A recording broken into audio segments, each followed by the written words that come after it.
اعوذ باللہ من الشیطان الرجیم بسم اللہ الرحمن الرحیم۔ کیا امام زمانہ علیہ السلام شادی شدہ ہیں؟ کیا امام زمانہ علیہ السلام کی اولاد موجود ہے؟ شیعہ مستند روایات اس حوالے سے کیا کہتی ہیں؟ مومنین، آج کی اس ویڈیو میں امام زمانہ علیہ السلام کے حوالے سے ایک اہم پوچھا جانے والا سوال کہ جس سوال سے جس حقیقت سے ہر شیعہ اہل بیت کو معلوم ہونا چاہیے، اور ہر شیعہ اہل بیت چاہے مرد ہو چاہے عورت ہو، ان کو اپنے زمانے کی کما حقہ معرفت حاصل ہونی چاہیے۔ تو اسی چیز کو مد نظر رکھتے ہوئے انشاءاللہ آئندہ ہم اپنے یوٹیوب چینل مولانا میثم رضا پر فقہی مسائل وظائف قرآنی کے ساتھ ساتھ انشاءاللہ ہم امام زمانہ کے موضوعات پر اور امام کی معرفت پر اور امام کے حوالے سے پوچھے جانے والے سوالات پر انشاءاللہ ویڈیوز بناتے رہیں گے اور آپ کی خدمت تک پہنچاتے رہیں گے۔ چلتے ہیں آج کے اپنے موضوع کی طرف۔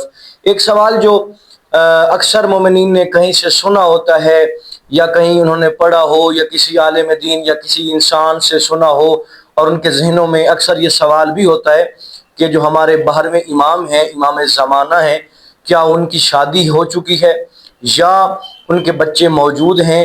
اس کے حوالے سے مستند روایات کیا کہتی ہیں؟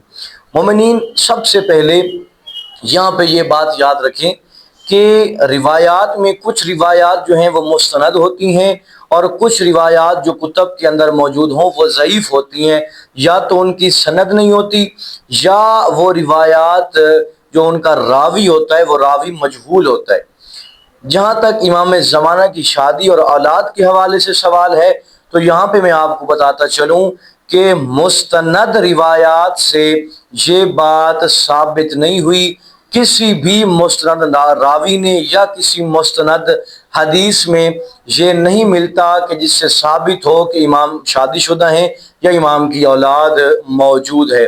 ہاں، ایک دو جو روایات ملتی ہیں، ان روایات کی اکثر جید علماء کرام نے، اکثر جید راویوں نے ان روایات کی تردید کی ہے۔ کیوں؟ کیونکہ وہ روایات جو ہیں قابل قبول نہیں ہیں، ان کے راوی بھی مجہول ہیں اور ان کی سند جو ہے وہ ضعیف ہے۔ خلاصہ کلام کہ امام شادی شدہ نہیں ہے اور امام کی اولاد بھی موجود نہیں ہے۔ مزید کوئی سوال ہو کمنٹ سیکشن کے اندر پوچھیں، ہم آپ کے سوالوں کا فوراً جواب دیں گے۔ دعا ہے خلاق عالم حقیقی معنوں میں علوم اہل بیت سے آراستہ ہونے کی توفیق عطا فرمائے۔